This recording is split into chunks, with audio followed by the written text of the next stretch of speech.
L'Algérie, depuis si longtemps le théâtre d'événements tragiques. Plus de 200 000 réfugiés venant des zones frontalières avaient quitté leur village pour gagner les régions voisines de la Tunisie et du Maroc.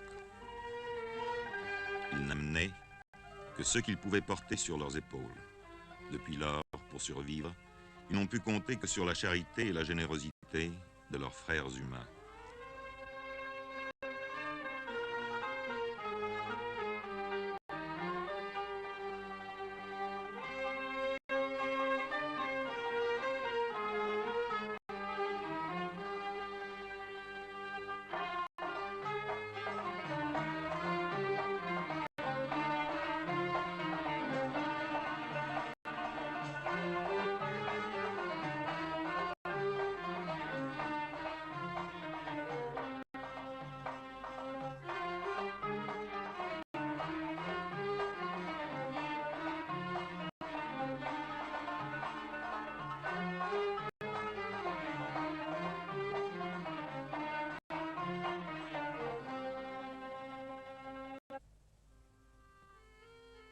Dans tout l'islam, la religion et un même mode de vie unit les croyants. Pour le peuple musulman, une parole du prophète exprime le sentiment de leur solidarité. L'homme est à l'homme comme la pierre est à la pierre qui donne à l'autre et reçoit de l'autre la force qui fait la solidité de l'édifice. Lorsque venant d'Algérie, les réfugiés arrivèrent, ils n'eurent rien à demander. La population locale partagea son pain avec eux. On les reçut comme des voisins chez des voisins.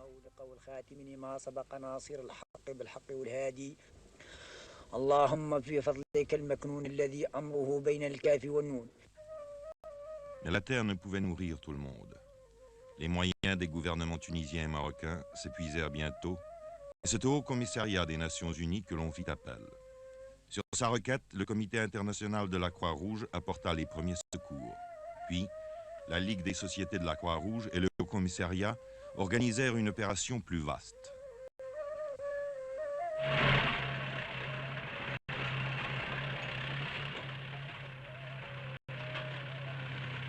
Dès lors, depuis 1959, l'aide aux réfugiés en Tunisie et au Maroc se fit principalement selon ce programme. Plus de 275 000 rations par mois ont été distribuées à partir de cette année-là, au Maroc par 27 centres et par 33 en Tunisie. À Fidig, petite ville marocaine dans le Sahara, la distribution a lieu le 12 de chaque mois. L'équipe arrive la veille au soir après des heures épuisantes de voyage sur les rudes pistes du désert.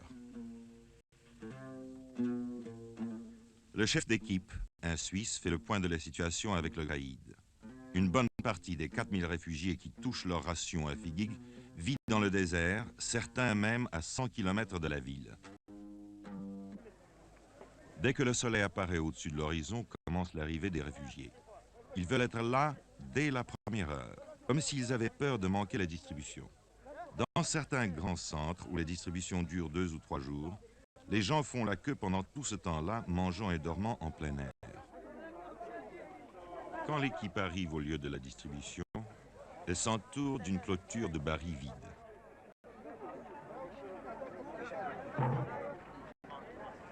Voilà les queues maintenant organisées, les femmes d'un côté, les hommes de l'autre.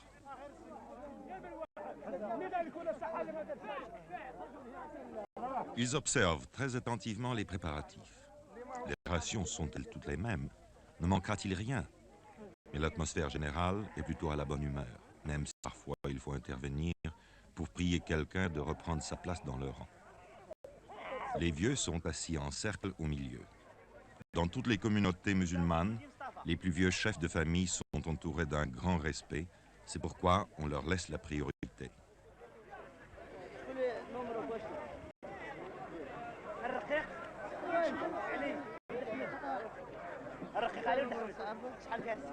Mais les hommes ne seraient pas les hommes si même parmi les plus vieux, certains essayaient de passer avant les autres, comme ce vieil homme qui a tout l'air de vouloir se glisser au premier rang.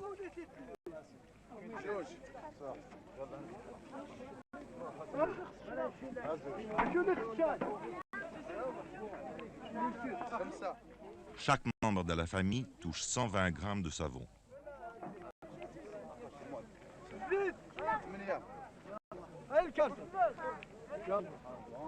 400 grammes de sucre,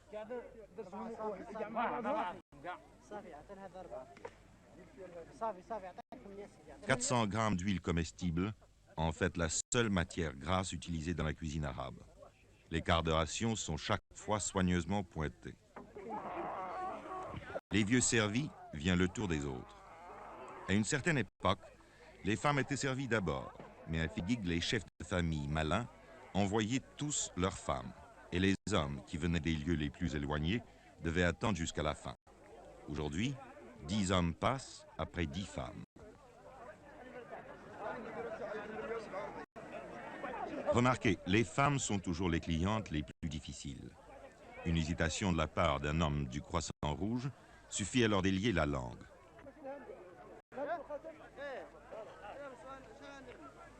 C'est dans cette ancienne église que l'archevêque catholique de Casablanca a mise à la disposition de l'opération de secours que se fait la distribution de blé et de riz.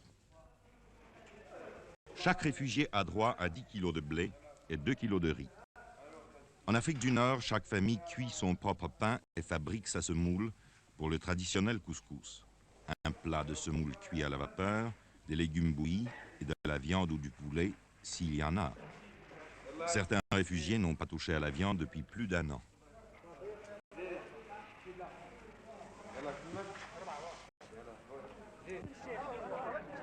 Autour de l'église, les enfants pauvres du pays viennent glaner les grains tombés.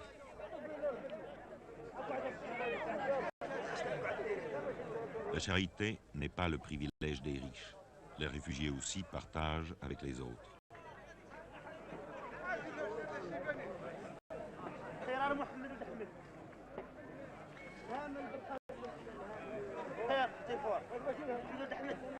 En moins de 2 heures, la distribution est faite. Certaines familles disposent en commun d'un moyen de transport mécanique. Mais la plupart repartent avec leur âne chargé de provisions mensuelles. La famille, ce n'est pas seulement le père, la mère et les enfants, mais aussi les grands-parents, les frères, leurs femmes et leurs enfants, et parfois aussi les cousins. Il arrive qu'une famille forme un groupe de plus de 20 personnes.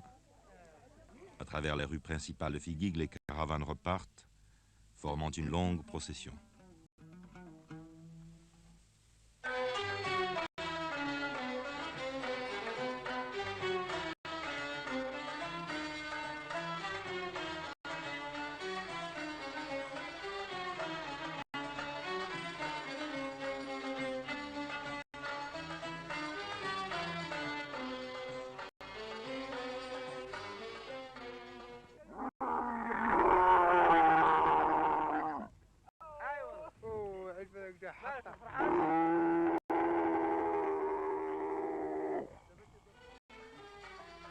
Une fois par mois, les chefs de caravanes bédouins, eux-mêmes réfugiés, ont encore des marchandises à transporter, les rations destinées à leurs tribus en exil.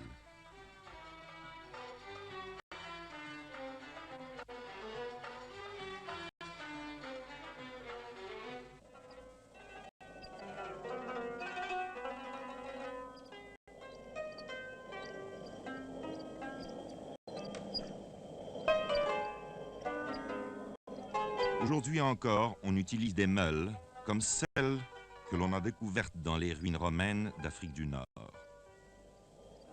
Le blé vital. Le blé vital amené d'au-delà des mers dans les ports d'Afrique du Nord, emmagasiné, distribué, moulu, cuit, mangé. Le blé vital et les autres aliments ont créé l'union entre des peuples de races différentes.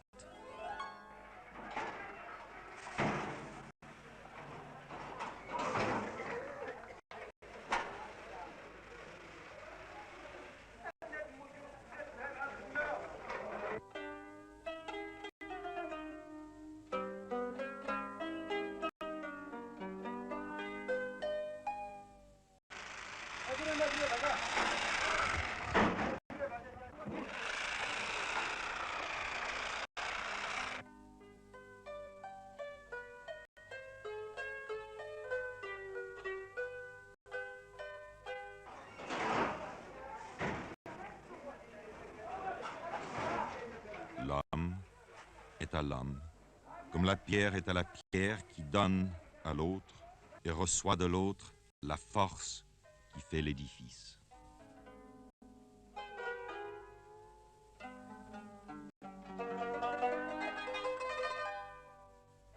Cet élan ne s'est pas interrompu au cours de toutes ces années. Un arrêt dans la générosité, une défaillance dans l'organisation aurait entraîné la disette et la famine. Il y a eu des moments d'angoisse. Le coût annuel de l'opération, 8 millions de dollars, peut ne pas épuiser les limites de la générosité humaine, mais encore, faut-il les trouver?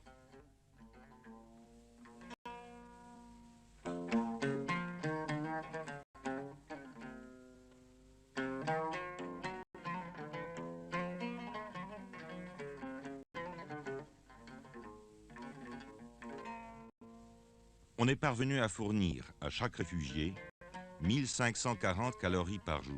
Cela signifie que la nourriture doit être préparée avec la plus grande économie pour que les derniers jours du mois, la famille n'ait pas faim. Mais cela permet de durer.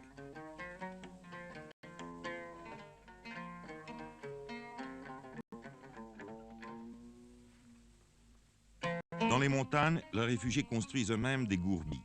Un toit de feuilles sur un châssis de branches, le tout posé sur un mur circulaire, fait de boue ou de pierre, un trou servant d'entrée.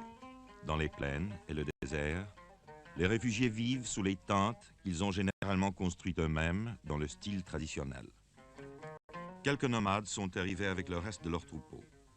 Cette famille possédait plus de 300 bêtes, mais la plupart furent tuées ou moururent pendant l'exode.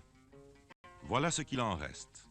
Une douzaine de chèvres et de moutons qui donnent un peu de lait et de lait, mais qui symbolisent aussi l'espoir de refaire un nouveau troupeau. Pendant la saison des pluies, les réfugiés coupent dans la plaine l'alpha qu'ils troquent contre un supplément de nourriture. On tisse aussi des nattes d'alpha sur des métiers procurés par l'opération de secours.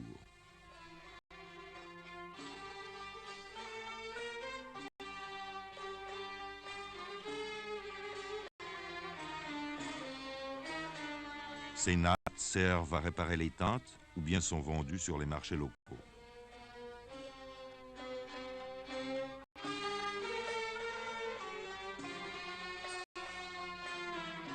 Dans les collines et les montagnes, les réfugiés ont le droit de couper les broussailles mortes.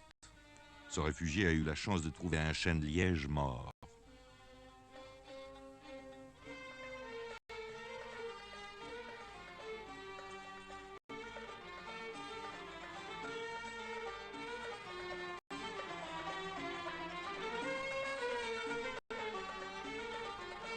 Il y en a assez pour en vendre une partie sur le marché de la ville la plus proche. Les gens de la ville ont toujours l'utilisation des broussailles.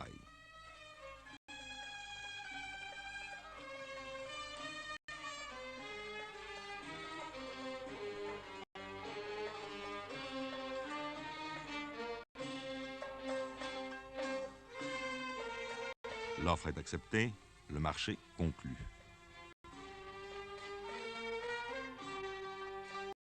250 millim pour une charge de bois, 2 nouveaux francs 50, à peine un demi-dollar. Le seul argent que cet homme ait eu entre les mains depuis 2 ans. Une aubaine. Maintenant, il peut ramener chez lui quelques épices et du thé. Mais la condition générale, pas d'argent, pas de travail, pas de terre, et l'angoisse en face d'un avenir incertain. Voilà ce qui rend l'exil lourd à tous les réfugiés, qu'ils soient en Europe, en Asie ou en Afrique.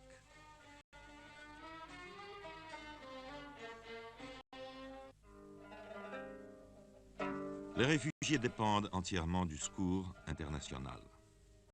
Dans ces conditions, un régime de 1540 calories par jour est souvent tout ce qu'on peut leur donner. Et 1540 calories ne suffisent pas aux enfants en pleine croissance.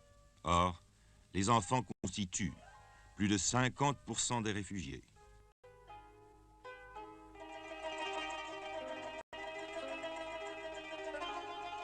Pour eux, un effort exceptionnel a été accompli. Une chaîne de 160 postes de distribution de lait a été créée pour 90 000 enfants réfugiés. Chaque matin, en allant à l'école, on leur donne une tasse de lait vitaminé et un morceau de pain.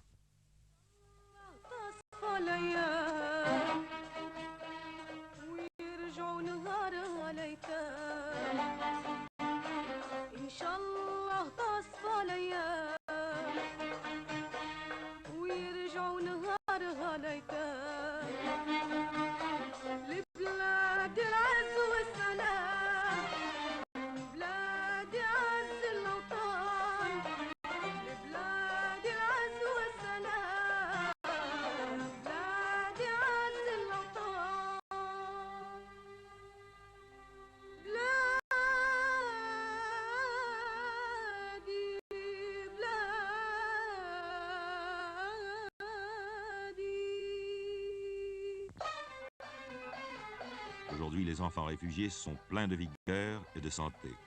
C'est joyeusement qu'avant de se rendre à l'école, ils passent au centre de distribution. Les autorités tunisiennes et marocaines ont permis l'accès de leurs établissements scolaires à tous les enfants réfugiés.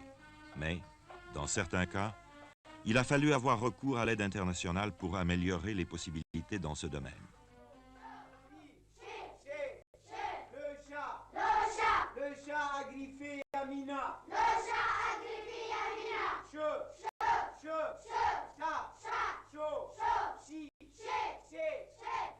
Il y a tant d'élèves que les cours sont donnés en 2 équipes.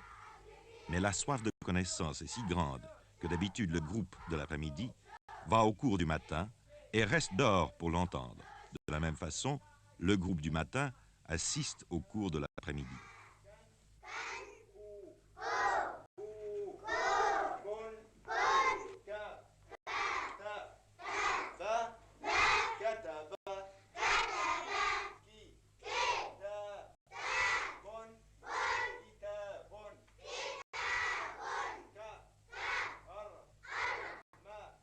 Les classes finies, pendant leurs heures de liberté, les enfants s'occupent à de petits travaux ménagers. Par exemple, ils vont puiser de l'eau.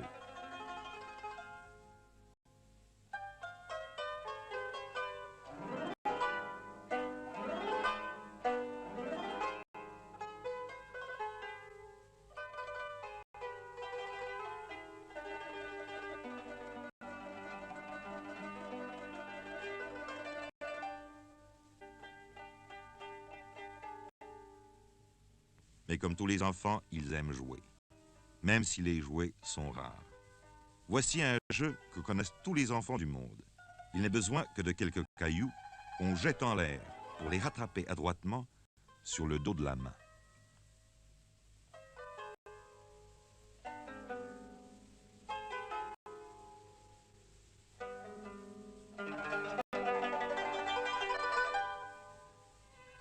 Dans les régions montagneuses et sur les hauts plateaux, là où les hivers sont très rigoureux, une autre opération a été mise en train en 1960.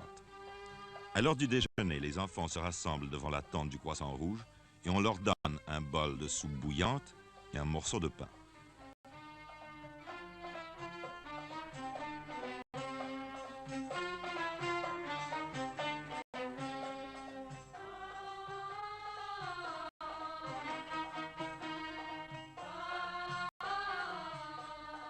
Deux fois par semaine, on ajoute de la viande.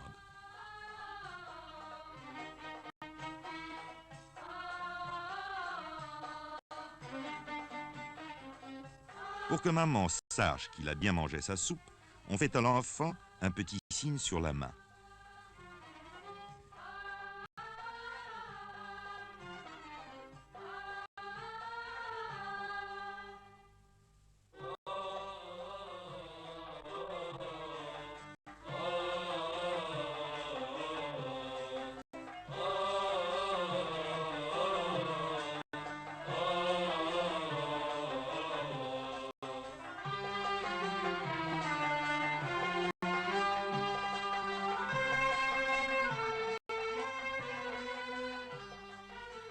Avec tant de réfugiés disséminés sur des centaines de kilomètres, il a fallu mettre sur pied un service spécial de santé.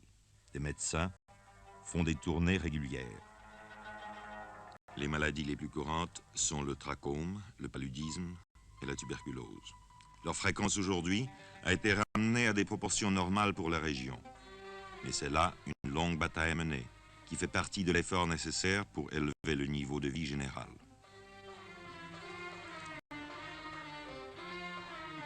En plus des services médicaux, une chaîne assez importante de dispensaires a été créée.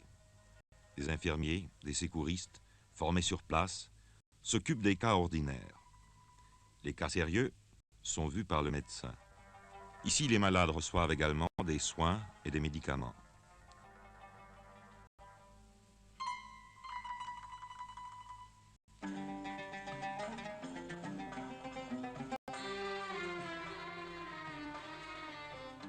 Ce service sanitaire est très apprécié par les réfugiés. Dans certains centres, on soigne journellement de 3 à 400 patients.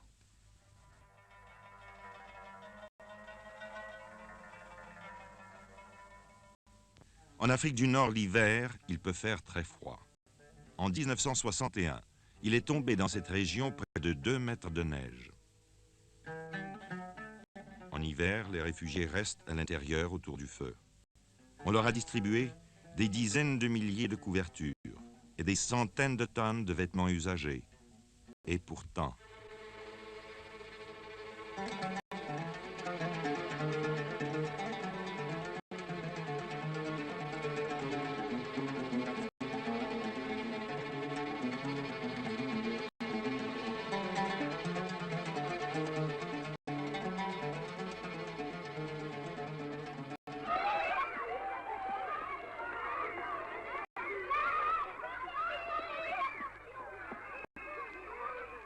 Une fois par an, on donne aux enfants une kashabia.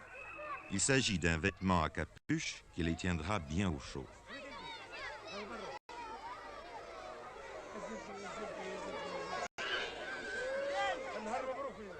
Avec la meilleure volonté du monde, il est impossible de faire comprendre à ces jeunes gens qu'il est inutile de se bousculer. Mais les enfants sont trop excités. Ils ont trop peur qu'en fin du compte, il n'y ait plus assez de kashabia pour tout le monde. Si quelque chose peut décrire l'extrême dénuement de ces enfants, leur dépendance totale d'une aide extérieure, c'est bien cela. Cette crainte de voir la générosité se tarir quand leur tour viendra.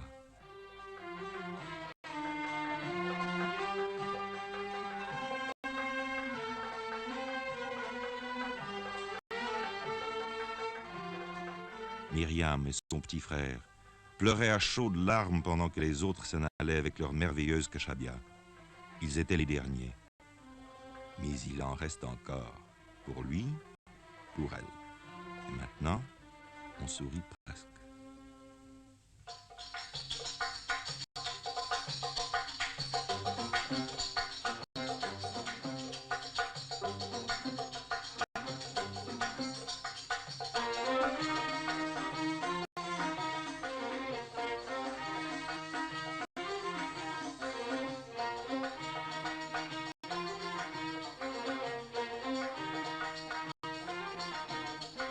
Voici ce qui a été fait. Chaque mois régulièrement, on distribue plus d'un quart de million de rations, chaque jour du pain et du lait pour 90 000 enfants. Dans certaines régions, on a construit des cantines, on a distribué des habits neufs, des couvertures, des tentes, on a bâti des écoles et monté un service sanitaire moderne.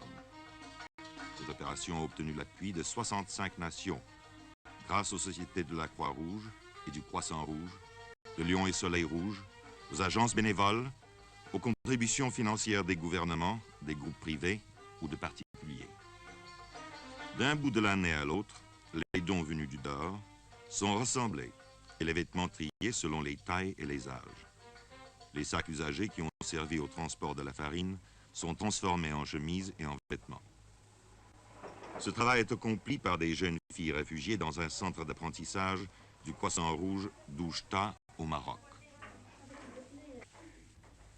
Le cours est très attentivement suivi par ces adolescentes. زيدي هكذاك انا ديري 5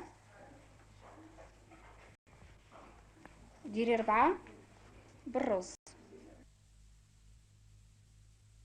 le retour au pays natal, est le seul avenir pour ces jeunes enfants et leurs parents.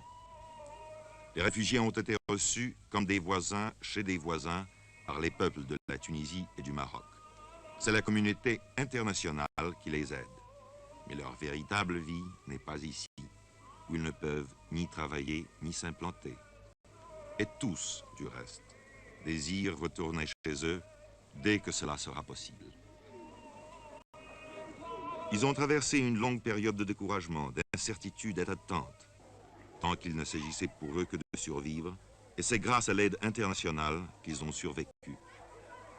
Cette aide internationale leur a aussi permis d'envisager l'avenir avec confiance, car ils savaient qu'ils n'étaient pas abandonnés. Aujourd'hui, le retour au pays natal approchant, de nouvelles questions, de nouvelles difficultés leur apparaissent. Car le pays où ils retourneront aura été abandonné pendant des années. Les puits seront écroulés, les maisons auront été détruites, la terre sera retournée en friche. Pour tout le monde, y compris les enfants, ce sera une épreuve. Il faudra donc continuer l'aide internationale jusqu'au moment de leur retour, afin qu'ils demeurent en bonne santé physique et morale pour aborder la période où ils devront entreprendre de reconstruire leur vie.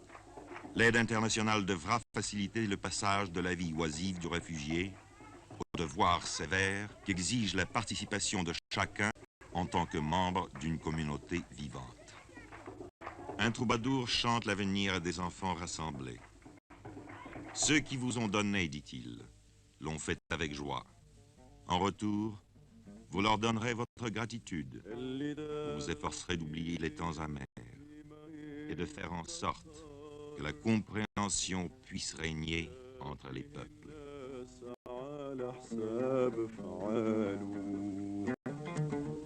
نتمنى التوحيد لجميع البشر في عالم سعيد تزيان أحواله